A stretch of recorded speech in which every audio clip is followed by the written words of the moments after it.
Hi friends, இன்றைக்கி நம்ம குவெஸ்டிசம் மான்கா தான் பார்க்க போகிறோம். இந்த சாப்டரோட ஸ்டார்டிங்கில் அவன் கிட்ட இருக்க கார்ட்ஸ் எல்லாத்தையும் வரிசைப்படுத்திட்டு ஹீரோ ஒரு சண்டைக்கு ரெடி ஆகுறான். எதிரில் இருக்க ஹாஜுன் இவனை அடிக்க வர மாதிரி தெரியுது. பட் சின்ன பையனை நடத்துகிற மாதிரி அவன் தலையில் கை வச்சுட்டு, டேய் நீ இவ்வளோ லாயண்டானவனா இருப்பேன்னு தெரியாமல் போச்சு.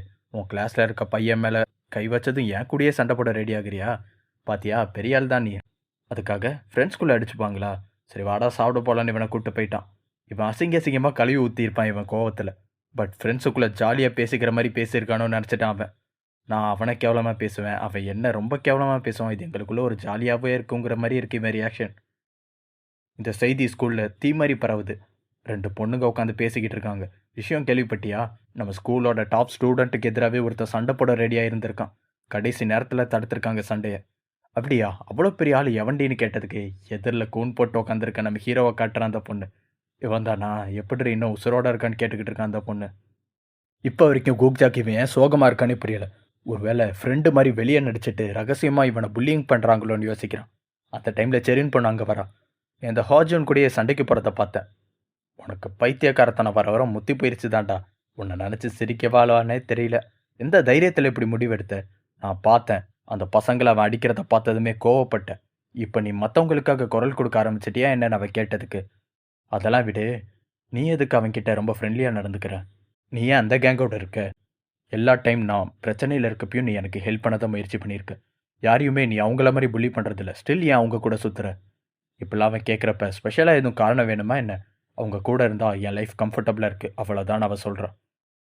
எனக்கு அது புரியுது, நானுமே அந்த மாதிரி தான் ஃபீல் பண்ணேன்னு இவன் சொல்கிறதுக்குள்ள, டேய் வர வர ஒரு லிமிட்டை கிராஸ் பண்ணி என்கிட்ட நார்மலாக பேசுகிறேன். நான் ஒரு செலிப்ரிட்டி தெரியும்ல, எவ்வளோ அழகாக இருக்கேன். கொஞ்சம் பேச ஆரம்பித்ததும் உன் லிமிட்டையே மறந்துடுவலன்னு பழைய மாதிரி புள்ளி மாதிரி நடந்துக்க ட்ரை பண்ணுறான். இவன் அந்த பொண்ணோட பேசிக்கிட்டு இருக்க நேரத்தில் ஒரு பையன் எமர்ஜென்சியாக ஓடி வந்து இவனை கூப்பிட்றான். இங்கே கடலை போடுற நேரமாடா உனக்கு, அங்கே என்ன நடந்துக்கிட்டு இருக்குன்னு தெரியுமான்னு ஏதோ ஒரு விஷயத்த சொல்ல வரான். பட் அப்படி என்னதான் நடக்குதுன்னு பார்த்தா, நம்மால் கடலை போடுற கேப்பில் கூக்ஜா அந்த ஸ்கூலில் இருக்கிறதுலே ரொம்ப மோசமான ரவுடி பசங்க கிட்ட போய் நிற்கிறான். நான் சொன்னேன்னு ஹாஜுன்னு இங்கே கூப்பிடுங்கடான்னு கேட்டு அவனுங்க கிட்ட முறைச்சிக்கிட்டு இருக்கான். அந்த பசங்களை அவனை புள்ளி பண்ண ஆரம்பிக்கிறாங்க. நீ கூப்பிட்டா ஹாஜின் வந்துடுவானா? சூஹியான் ஃப்ரெண்டுங்கிறதுனால இவ்வளோ அட்வான்டேஜ் எடுத்துக்கிறியாடா? அதுக்காக உன்னை அடிக்கலை. அங்கிள் மாதிரி மூஞ்சி வச்சுட்டு ஸ்கூலுக்கு வரையில அதுக்காக நீ அடி வாங்க போகிற. இப்படியெல்லாம் பேசி இவனை அடிக்க வர நேரத்தில் ஹாஜுன் அந்த இடத்துக்கு வந்து இவங்களை தடுக்கிறான். எதுக்கு என்னை கூப்பிட்டேன்னு அவனை கேட்டதுக்கு, சூஹியான் எப்பயுமே சோகமாகவே இருக்கான்டா, இனிமேல் நீ அவனை தொல்லை பண்ணாத, ரகசியமாக அவனை புள்ளி பண்ணுறியா என்ன? இப்படிலாம் அவன் ஹீரோக்காக இருக்கிறதுலே மோசமான ரவுடிங்க கூட சண்டை போட ரெடியாக இருந்திருக்கான். இவன் பேசி முடிக்கிறதுக்குள்ளேயே இவனுக்கு ஒரு பஞ்சு வருது. என்னடா வளர்ற, நானும் சூஹியானும் பெஸ்ட் ஃப்ரெண்ட்ஸ். பட் நீ, உன்ன மாதிரி ஆளுங்களெல்லாம் நாங்கள் மனுஷங்களாகவே மதிக்க மாட்டோம்டா. நானும் சூஹியானும் ஒரே லெவல் டாப்பில் இருக்கோம். அதனால நாங்கள் தான் ஃப்ரெண்ட்ஸ். நீ அவன் கூட இருக்கிறதுனால அவனோட தகுதி இன்னும் தான் குறைஞ்ச போகுது. உன் கூட சுற்றுறது அவனுக்கு தான்டா கேவலம்னு இவன் பேசுகிறப்ப, அப்போ இந்த காரணத்துக்காக தான் சூஹியானை நீ ஃப்ரெண்டை நடத்துறியா? இதுதான் உண்மைனா சத்தியமாக அவன் உன்னை ஃப்ரெண்டாக இல்லை மனுஷனாக கூட நினச்சிருக்க மாட்டான்னு இவன் பேசி முடிக்கிறதுக்குள்ள ஹீரோ ஏரில் பறந்து வந்து ஹாஜுனை பஞ்ச் பண்ணுறான். அங்கே இருக்கிற மொத்த பேரும் ஷாக்காக நிற்கிறானுங்க, கூக்ஜாவும் சேர்ந்து. இந்த பையன் கூக்ஜா இருக்கானே, இவன் மட்டும் இல்லாட்டி நான் இவ்வளோ நாள் இந்த ஸ்கூல் லைஃப்பை தாக்கு பிடிச்சிருக்கவே மாட்டேன்டா. பட் நீ அவன் மேலேயே கை வச்சிட்டியான்னு இவன் கொஸ்ட்டுக்காக இல்லை, இவன் ஃப்ரெண்டுக்காக சண்டை போடுறான். இந்த விஷயத்த ஸ்கூல் ஃபுல்லாக காட்டு தீ மாதிரி பரப்புறானுங்க. சும்மா சண்டை போட்டாலே எட்டி பார்க்குற ஆளுங்க இவனுங்க. அப்படி இருக்கிறப்ப இருக்கிறதுலே ஸ்ட்ராங்கான ஒருத்தனுக்கும் இருக்கிறதுலே வீக்கான ஒருத்தனுக்கும் சண்டைனா அந்த நியூஸ் அதை விட ரொம்ப வேகமாக பரவும். கூடி நிற்கிற ஸ்டூடெண்ட்ஸ் யாருமே இதை சண்டை மாதிரி நிற்கலை, ஒரு ஒன் சைடட் ஸ்லாட்டராக இருக்கும்னு நம்புகிறாங்க. இதை நம்ம அப்படியே விட்டுறணுமா? அவனை காப்பாற்றலாட்டி அவன் செத்துருவான்டான்னு பேசிக்கிட்டு இருக்கானுங்க. இப்போ கூட அந்த ஹாஜன் பேச தான் செய்கிறான். நிஜமாவே என் கூட சண்டை போடணும்னு நினைக்கிறியா என்ன? நான் கூட நம்ம 2 பேரும் ஃப்ரெண்ட்ஸுன்னு நினச்சேனேன்னு கேட்டதுக்கு, ஃப்ரெண்ட்ஸா? எனக்கு இந்த ஸ்கூலில் இருக்க ஒரே ஒரு ஃப்ரெண்ட் கூக்ஜா தாண்டான்னு அவனோட மொத்த காட்சியும் சமன் பண்ணுறான். இது பார்த்தாதுன்னு 5 செகண்ட், நான் அவனை 5 செகண்டில் தோக்கடிச்சிருவேன்னு சொல்கிறான். சுற்றி இருக்கவங்களாம் கண்டிப்பாக அவனுக்கு நட்டு கலந்துருச்சுன்னு நினைக்கிறாங்க. பட் ஹீரோ மனசில் நினைக்கிறதுலாம், கடைசி சண்டைக்கு அப்புறம் என் ஜாபோட பவர் இன்க்ரீஸ் ஆகிருக்கு, நான் ஜெயிக்கிறதுக்கு ஒரு சின்ன சான்ஸ் இருக்குன்னு நினைக்கிறான். பட் அப்போ கூட அவன் மிஸ் தான் ஆகுறான். நீ சொன்ன 5 செகண்ட் ஏற்கனவே முடிஞ்சு போச்சுடா, அவ்வளோதானா இல்லை வேறு ஏதாவது இருக்கான்னு கூலாக கேட்குறான். சுற்றி இருக்கவங்களாம் ஷாக்கிங்காக பார்க்குறாங்க. இவன் மேலே ஒரு சின்ன ஸ்க்ராட்சு கூட இல்லை. இவன் கண்டினியூஸாக ஜாபை மட்டுமே பண்ணி டயர்டாகிற நேரத்தில் அப்போ இவனுக்கு ஒரு பஞ்சு விழுது. இப்போ தான் சுற்றி இருக்கிற புள்ளிஸ்லாம் ஒரு விஷயத்த நோட் பண்ணுறாங்க. கடைசியை என் கூட சண்டை போட்டப்பையும் சரி, இவன் கூட சண்டை போட்டாலும் சரி, ஜாபை மட்டும்தான் யூஸ் பண்ணுறான். ஜாப்னா பாக்ஸிங்கில் இருக்க ஒரே ஒரு விதமான பஞ்சு நண்பர்களே. இதை பற்றி ஏற்கனவே எக்ஸ்பிளைன் பண்ணியிருப்பேன்னு நினைக்கிறேன். ஹாஜுனும் அதையே கேட்குறான், உனக்கு ஜாபு மட்டும்தான் யூஸ் பண்ண தெரியுமா? உன்னை நினச்சி நான் ஏமாந்துட்டேன்டான்னு இன்னும் கடுப்பை அடிக்கிறான். ஹீரோ அப்போ கூட எனக்கு வின் பண்ணுறதுக்கு 5 செகண்ட் தான் வேணும்னு பைத்தியக்கார மாதிரி கத்திக்கிட்டே இருக்கான். இதுக்கு முன்னாடி இவன் வீட்டில் இருக்கப்ப இந்த கோல்டு கார்டை பற்றி யோசிச்சிருக்கான். அடிஷ்னல் ஸ்ட்ரென்த் 5 செகண்டுக்கு இருக்குன்னு ஒரு புது கார்டு. இந்த கார்டு ரொம்ப யூஸ்லெஸ்ஸாக இருக்கே. அதையும் தாண்டி இந்த கார்டை நான் யூஸ் பண்ணணும்னா என்னோட ஆப்பனன்ட் டார்ஜ் பண்ணிடாமல் சுத்தமாக கேர்லெஸ்ஸாக இருந்தால் மட்டும்தான் நான் ஜெயிக்க வாய்ப்பு இருக்குன்னு நினைக்கிறான். இந்த தடவை ஒரு ரஸ்லர் மாதிரி டேக்கிள்லாம் பண்ண ட்ரை பண்ணுறான். அப்போவும் அடி விழுது. என்ன தான் பாக்ஸரை டேக்கிள் பண்ணுறது நல்ல மூவாக இருந்தாலும் இவனை டேக்கிள் பண்ணாலும் தூக்கி அடிக்க முடியாது. பிகாஸ் உங்களுக்குள்ளே இருக்க வெயிட் டிஃப்ரென்ஸ் அப்படி. ஒரு கட்டத்துக்கு மேலே இவனால் எதுவுமே பண்ண முடியாதுன்னு தெரிஞ்ச ஹாஜுன் இவனை அடிக்காமல் விட்டுறான். அந்த சான்ஸை யூஸ் பண்ணி எந்திரிச்சு நிற்க கூட இல்லாட்டியும் டேக்கிள் பண்ண ட்ரை பண்ணுறான். பட் டேக்கிள் பண்ண சொன்னால் கட்டி பிடிச்சிக்கிட்டு இருக்கான் நம்ம ஆள். இந்த புல்லிஸ்லாம் என்ன இலவிடாது, என்ன மாதிரி சண்டை இப்படி கட்டி பிடிச்சி நடக்கும்னு இவங்களை பிரிச்சு விட ட்ரை பண்ணுறானுங்க. பட் கடைசி நேரத்தில் ஹீரோ ஒரு ரெக்கவரி பில்லை எடுத்துக்கிறான். அவனோட ஸ்ட்ரென்த் மறுபடியும் ஃபுல் ஹெல்த்துக்கு வருது. இந்த டைமில் இவனோட புதுசாக கிடைச்ச கோல்டு கார்டு அடிஷ்னல் ஸ்ட்ரென்த்தை யூஸ் பண்ணுறான். அவன் ஒரிஜினல் வெயிட்லேருந்து இவனுக்கு 100 கேஜி 5 செகண்ட் அதிகமாக இருக்கும். இதோட பவர் அதுதான். பார்க்குறதுக்கு சின்ன பையனாக இருந்தாலும் இப்போ 156 கிலோ இருக்கிற ஒரு பர்சன் இவன். யாரும் எதிர்பார்க்காத மாதிரி இந்த ஹாஜுனை ஏரில் தூக்கி தரையிலே அடிக்கிறான். முதுகெலும்பு தரையில் பட்டதுமே அவன் அன்கான்சியஸ் ஆகிட்டான். பட் இருந்தாலும் நம்மால் விடுற மாதிரி இல்லை. சூக்கியான் அவன் சட்டையை கழட்டிட்டு அவனோட ஐகானிக் பனியனை மாற்றி போடுற ஸ்டைலை யூஸ் பண்ணி ஒரு ஜோக்கர் மாதிரி நிற்கிறான். அவனுக்கு மேலே ஏறி ஆல்ரெடி அன்கான்சியஸ் ஆகிருக்க ஒரு ஆள் மேலே மறுபடியும் அவனுக்கு தெரிஞ்ச ஒரே ஒரு பஞ்சை யூஸ் பண்ணிக்கிட்டே இருக்கான். அதுவும் அடிஷ்னல் ஸ்ட்ரென்த்தோட பல மடங்கு இவனோட பவர் அதிகமாக இருந்திருக்கு இந்த நேரத்தில். சூஹியானுமே டயர்டாகி கீழே விழுந்துட்டான் அவனுக்கு பக்கத்துலேயே. பட் நாக் அவுட் ஆகிறதுக்கு முன்னாடி அந்த புள்ளி, டே சூஹியான் நான் தோத்துட்டேன்டான்னு சொல்லிட்டே நாக் அவுட் ஆகியிருந்திருக்கான். இந்த குவெஸ்ட் கம்ப்ளீட் ஆயிடுச்சு. மொத்த ஸ்கூலும் ஷாக் ஆகிட்டானுங்க. இந்த பொண்ணாலையும் கூக்ஜாவாலையும் நம்பவே முடியல இதை. சிஸ்டம் இவன்கிட்ட இந்த ரிவார்டை வாங்கிக்க விருப்பப்படுறீங்களான்னு கேட்டதுக்கு, ரிவார்டு ஒழுங்கு மரியாதை என்னோட ரிவார்டை கொடுறான்னு இவன் சிஸ்டமே மிரட்டுறான். அடுத்த நாள் காலையில் 2 பசங்க பேசிக்கிட்டு இருக்காங்க. இன்னைக்கு என்ன ஹாஜன் ஸ்கூலுக்கே வரல? சண்டையில் தோத்ததும் முகத்தை காட்டுறதுக்கு கேவலமாக இருந்திருக்கும் போல. பட் அதுவும் நல்லதான்ப்பா, இவன் இல்லைன்னு தெரிஞ்சதும் தான் என்னால் நிம்மதியாக மூச்சோட கூட முடியுது. இவனுக்கு இதெல்லாம் தேவைதான்னு பேசிக்கிட்டு இருக்கப்ப ஒரு பையன் கிளாஸ்குள்ளே சடனாக என்ட்ரை பேசுனது போதும் அமைதியாகுங்கடா. லீடர் கிராஸ் ஆகுதுன்னு யாரோ ஒரு டானுக்கு பில்டப் கொடுக்குற ரேஞ்சுக்கு ஒரு ஸ்டூடெண்ட்டுக்கு பில்டப் கொடுக்குறானுங்க. அது நம்மால் சூஹியான் தான். பழைய லீடரை தோக்கடிச்சதுலேருந்து இவனை புது லீடர் ஆக்கிட்டானுங்க. இவனுக்கே இது எம்பாரிசிங்காக இருக்குது. என்ன ஏன்டா லீடராக போட்டிங்கன்னு. இவ்வளோ போராட்டத்துக்கு அப்புறமும் நான் வாங்கின பிளாட்டினம் கார்டில் என்ன தான் கிடைக்குதுன்னு இவன் பாத்ரூமில் உட்காந்து பார்க்குறப்ப அவனுக்கு கிடைச்ச ரிவார்டு பீக்கிங் ஸ்கில். ஆப்பனண்ட்டை நீங்கள் எட்டி பார்க்கலான்னு காமிச்சிருக்கு. இவனுக்கு புரியவே இல்லை. பிளாட்டினம்னா கோல்டை விட அதிகமாக இருக்கணும், அப்படின்னா ஜாபை விட இம்பார்ட்டண்ட்டான கார்டு தானே இருக்கும்னு நினச்சேன். என்ன இளவிதுன்னு இவன் புலம்பிக்கிட்டு இருக்கான். வெளியே வரப்போ கூக்ஜி அவனுக்காக வெயிட் பண்ணுறான். இதுக்கு ரெடியாக இருக்கியாடா, எல்லாத்துக்கும் ஓகே தானேன்னு கேட்டதுக்கு, நான் எல்லாத்துக்கும் தயாராக தான் இருக்கேன், வா பார்த்துக்கலான்னு ஏதோ சீரியஸாக பேசிட்டு கிளாஸ் ரூமுக்கு போகிறானுங்க. பிகாஸ் போகிற வழி ஃபுல்லாக இவனை சுற்றி நின்று செலிப்ரிட்டி மாதிரி வேடிக்கை பார்க்குறாங்க. அவன் காது படையே ஏகப்பட்ட ரூமர்ஸ் இவனை பற்றி பேசிக்கிட்டு இருக்கானுங்க. பார்க்க நல்ல பையன் தானப்பா இருக்கான்னு ஒரு பொண்ணு கேட்டதுக்கு, அவனுக்கு பக்கத்தில் இருக்க ஒரு பொண்ணு, அதுதான் இவனோட அட்டாக் டாக்டிக்ஸே. முகத்தை வச்சு பலவீனவன் மாதிரி காட்டிப்பான். வீக்கானவன் நினச்சி நம்ம அசர்ற நேரத்தில் அப்போ நம்மளை அட்டாக் பண்ணியிருப்பான். மோசமானவன் இவன் ஒரு பொண்ணு பேசிக்கிட்டு இருக்கான். இன்னும் 2 பேர் இவன் கிட்ட அடி வாங்கின ஹாஜோன் ஐசியூவில் இருக்கான். பட் இவன் சின்ன ஸ்க்ராட்சு கூட இல்லாமல் வந்திருக்கான் பார்த்தியான்னு உருட்டிக்கிட்டு இருக்கானுங்க. இது பத்தாதுன்னு சைக்காலஜிக்கல் டெஸ்ட்டில் இவன் எடுத்த ஸ்கோரை அனலைஸ் பண்ணி கண்டிப்பாக ஒரு சைக்கோ கில்லராக தான் இருக்கும்னு போலீஸ் ஒரு முடிவுக்கு வந்திருக்காங்கன்னு இஷ்டமேனிக்கு உருட்டுறானுங்க. இவனுக்கு கூக்ஜாவை கூட விட்டு வைக்கல. இவன் ஃப்ரெண்டு கூக்ஜா இருக்கானே, இவன் மட்டும் சாதாரணப்பட்ட ஆளுன்னு நினச்சியா? இவன் ஒரு ஸ்டூடெண்ட்டே இல்லை. 48 வயசு ஆகுது இவனுக்கு. பரம்பரையாக கேங்ஸ்டர் அண்ட் யாக்குசா ஃபேமிலியை சேர்ந்தவன். கண்டிப்பாக இவனுக்கு அடியாளாக தான் இந்த ஸ்கூலில் ஒரு ஸ்பை மாதிரி நுழைஞ்சிருக்கான். இப்படியெல்லாம் ஒருத்தி பேசுகிறப்ப இன்னொருத்தங்க இவனை ஒன்றும் சும்மா செலக்ட் பண்ணல. 3 பகல் 3 நைட்டு அசராமல் சண்டை போட்டதுக்கு அப்புறம் தான் இவன் சரியான ஆள் இவனை சூஸ் பண்ணியிருக்கானுங்க. இவனுக்கு அடியாளா இப்படியெல்லாம் KGF ரேஞ்சில் இவனுங்களுக்கு பில்டப் கொடுக்குறானுங்க. இவன் எம்பாரசிங்காக ஃபீல் பண்ணிக்கிட்டே எதிரில் இருக்க ஒருத்த மேலே தெரியாமல் மோதிடுறான். இந்த புள்ளி நேற்று நடந்த சண்டையிலையும் இருந்திருப்பான். மூஞ்சியை பார்த்தாலே டெரராக இருக்குது. அவன் நீங்கள் தானே சூஹியான் ஹாஜூனியை தோக்கடிச்சவருன்னு கேட்டதுக்கு, ஆமாம் அதில் எதுவும் பிரச்சனையான்னு கேட்டதுக்கு, நான் லீடாங் ஃபஸ்ட் இயரோட லீடர், உங்கள் வீரத்துக்கு முன்னாடி தலை வணங்குறேன்னு அவன் சரண்டர் ஆகிட்டான். நம்மால் செகண்ட் இயர் போல், அவனுங்க ஃபஸ்ட் இயர்.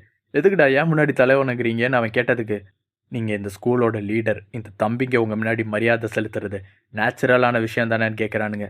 பதிலுக்கு ஹீரோ, விஷயம் நான் இந்த ஸ்கூலோட லீடர் கிடையாது. 2வது எல்லாரும் பார்க்குறானுங்கடா, எனக்கு அசிங்கமாக இருக்குது, தயவு செஞ்சு என்னை விட்டுருங்க, இப்படிலாம் பண்ணாதீங்கன்னு கெஞ்சவே ஆரம்பிச்சிட்டான். ஓ அண்ணன் நம்மளை மண்டி போட்டு மரியாதை செலுத்த சொல்கிறார் போல. பாய்ஸ் மரியாதையை அதிகப்படுத்துங்கன்னு கத்துறான்.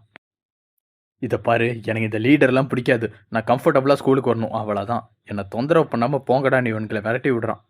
நிஜமாவே யார் இவனுங்கன்னு கேட்டதுக்கு கூக்ஜா, இவன் பேர் தான் லீ டாங். ஹாஜுன் கூட சேரணும்னு ரொம்ப முயற்சி பண்ணான்ப்பா. பட் இவனை மேட்டரா கூட நினைக்கல. இவனை தோக்கடிச்சேன்னு தெரிஞ்சதுமே உன் கூட சேர முயற்சி பண்ணுறானுங்க போல. இவன் ஹாஜுன் பின்னாடியே சுத்தினதுக்கு ஒரு முக்கியமான காரணம் இருக்கு. இவனுங்களோட கோல் அவ்வளோ பெருசு, அதுக்கு ஸ்ட்ராங்கான ஒருத்தன் தேவைப்படுறான். அதனால தான் இப்போ ஒன்றை செலக்ட் பண்ணியிருக்கானுங்க போலன்னு பேசுகிறப்ப, அப்படி என்னடா பெரிய கோல்னு கேட்டதுக்கு, இவங்க ஊரோட பேர் காங்பக். அந்த மொத்த காங்பக்கையும் யூனைட் பண்ணுறதுன்னு சொல்கிறாங்க. இவங்க ஊரை 4 பிரிக்கலாம். அதில் 4 மேஜரான ஹைஸ்கூல்ஸ் ஆதிக்கம் செலுத்துகிறாங்க. அதுலேயும் இவனுங்க ஊர் தான் வைலண்ட்டான ஒன்று. எப்பயுமே ஒவ்வொரு ஸ்கூல்ஸுக்கு நடுவில் சண்டை நடக்கும். அதை யுனைட் பண்ணுறதுனா இந்த 4 ரீஜனையும் ஒற்றுமையாக பேசி ஒன்றா சேர்க்கறது கிடையாது. 4 ரீஜனையும் தோக்கடிச்சு ஒருத்தனுக்கு கீழே கொண்டு வரதை தான் யுனைட் பண்ணுறதுன்னு சொல்கிறானுங்க. இதை தான் அவனோட கோல்னு வேற சொல்கிறான். 4 ரீஜனை ஒன்றா சேர்க்கறது. இதுக்கு முன்னாடி இந்த சீனை எங்கேயோ பார்த்த மாதிரி இருக்கும். லுக்கிசம் பார்த்துட்டு இந்த சாப்டர் ரீட் பண்ணுறவங்களுக்கு ஒரு சின்ன ஹிண்ட் கிடச்சிருக்கும் இது எங்கே போய் முடிய போகுதுன்னு. இது இந்த கிறுக்கனுங்க மொத்த ஊரையும் ஒன்றா சேர்க்க போகிறானுங்களா? சரி, இந்த கிறுக்கனுங்க கூட நம்ம லைஃப் இன்வால்வ் ஆகாமையே இருக்கிறது நல்லதுன்னு நினைக்கிறேன் ஹீரோ. பட் சிஸ்டம் அந்த நேரத்தில் இவன் காப்ப வைக்குது. புதுசாக ஒரு கொஸ்ட் வந்திருக்கு. உங்கள் மொத்த ஸ்கூலையும் கான்கோர் பண்ணுங்கன்னு. நிறைய ஹிடன் கொஸ்ட் இருக்குது. பட் மொதல் விஷயம், ஜூனியர் பசங்களை இவனுக்கு கீழே கொண்டு வரணும். இப்போ நான் அந்த கொஸ்ட்டை விட்டு கொடுத்துட்டேன்னா என் வாழ்க்கை மறுபடியும் பழைய நிலைமைக்கு வந்துடும். கண்டிப்பாக அது நடக்கக்கூடாதுன்னு நினைக்கிறான். டே பைத்தியக்காரனுங்களா, நில்லுங்கடா. சொன்னால் போயிடுவீங்களா? நான் சும்மா உங்களுக்கு டெஸ்ட் வச்சேன். உங்கள் லாயல்ட்டிக்கு எந்த அளவுக்கு இருக்குங்கிறதுக்கு தான் இந்த டெஸ்ட்டு. இப்போ சொல்கிறேன், இந்த மொத்த ஸ்கூலையும் டேக் ஓவர் பண்ண போகிறேன். நீங்கள் எனக்கு கீழே இருக்கிறீங்கன்னு அவன் மனசை கல்லாக்கிக்கிட்டு பேசிக்கிட்டு இருக்கான். பட் அந்த கிறுக்கனுங்க, டேய் நம்ம தலை ஊரையே டேக் ஓவர் பண்ண போகிறேன்னு சொல்லிட்டாரா. தலைக்கு இது இல்லை பார்த்தியா, பண்டிகையாக கொண்டாடுங்களேன்னு செலப்ரேட் பண்ணிக்கிட்டு இருக்கானுங்க. நான் எப்படா அப்படிலாம் சொன்னேன், எனக்கு உருப்படாமல் விட மாட்டானுங்க போல. நீ அழுதுட்டே எவனாவது கேட்டா என் அடியாளுங்கெல்லாம் சந்தோஷமாக இருக்கிறத பற்றி எனக்கு ஆனந்த கண்ணீர் வந்துச்சுன்னு உருட்டுறான். எப்படி இப்படி ஒரு முட்டாள்தனமான முடிவு எடுத்தேன்? இப்படிலாம் அவன் உட்காந்து ஃபீல் பண்ணுறப்ப அப்போ தான் அவனுக்கு ஞாபகம் வருது. இவனுக்கு கிடைச்ச புது ஸ்கில் பீக்கிங் எபிலிட்டி. அப்படின்னா தமிழை எட்டி பார்க்கறதுன்னு அர்த்தம்.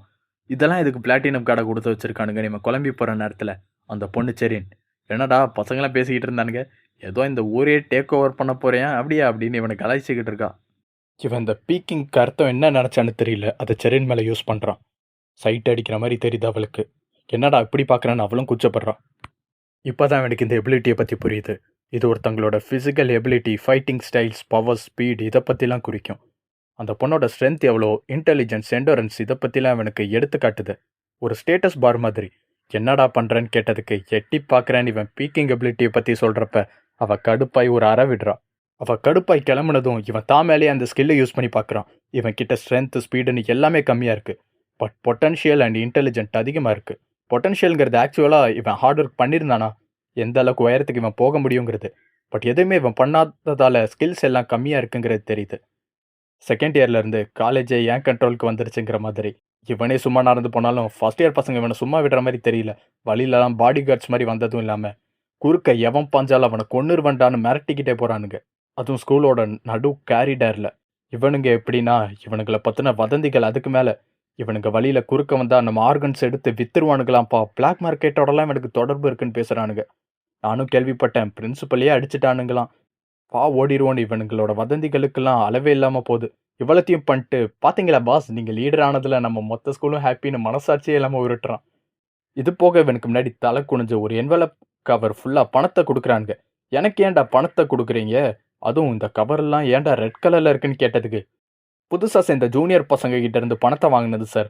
அவனுங்களை அடிச்சப்ப வந்த ரத்தம் இவன் பேச ஆரம்பிக்கிறப்ப, தயவு செஞ்சு இந்த கதையை முடிச்சிடாதரா, அப்படியே நிறுத்திடு. இந்த பணத்தெல்லாம் நான் வாங்கவே மாட்டேன். உனக்கு என்ன பைத்தியமா இவன் பேசுகிற நேரத்தில் கூக்ஜா அந்த பணத்தை அமுக்க பார்க்குறான்.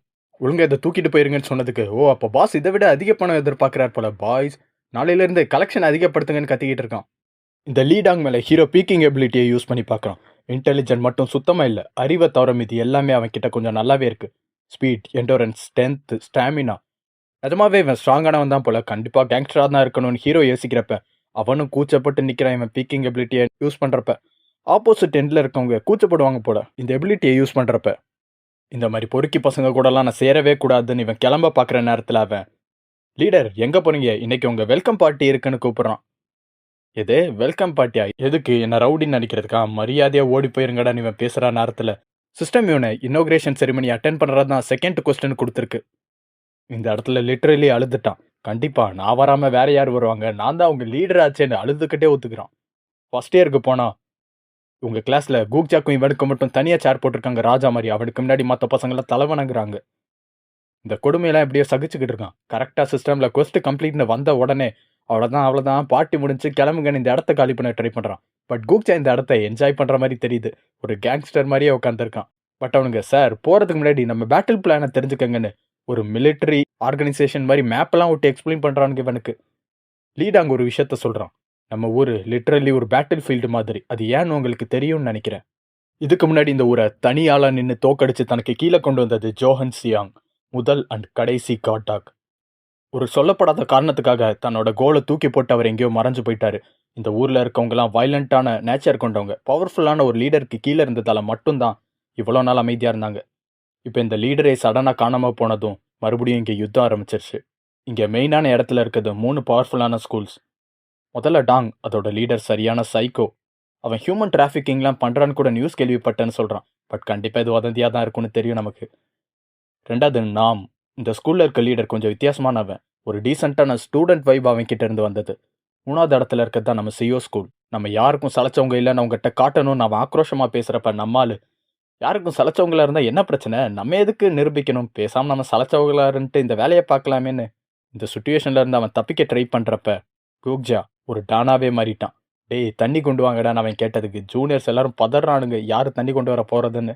லீடர், நீங்க யுத்தத்தை தடுக்கலாம்னு நினைக்கலாம், ஆனா யுத்தம் உங்களை தேடி கண்டிப்பா வரும்னு சீரியஸா அவன் பேசுறான். எதுக்குடான்னு கேட்டதுக்கு உல்பனியனை எக் ஷேஃப்ல மாத்தி போட்டுட்டு போற வர எதிரிங்கெல்லாம் தேடி தேடி வேட்டையாடிக்கிட்டு இருக்காரு. இதுதான் இது வரைக்கும் உங்களை பத்தி இந்த ஊர்ல பரவுற ஒரு ரூமர்.